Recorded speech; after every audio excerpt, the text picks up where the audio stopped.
अगर आपके फ़ोन में आई कांट इंस्टॉल का एरर आ रहा है तो सबसे पहले आपको अपने फ़ोन का स्टोरेज चेक करना है। स्टोरेज चेक करने के लिए आपको अपने मोबाइल के सेटिंग पे जाना है। सेटिंग पे जाने के बाद अबाउट डिवाइस पे आपको क्लिक कर देना है।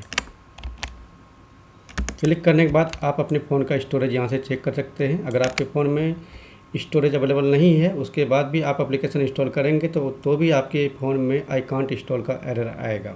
ठीक है, अगर आपके फ़ोन में स्टोरेज है फिर भी ये एरर आ रहा है तो इसको फिक्स करने के लिए आगे का प्रोसेस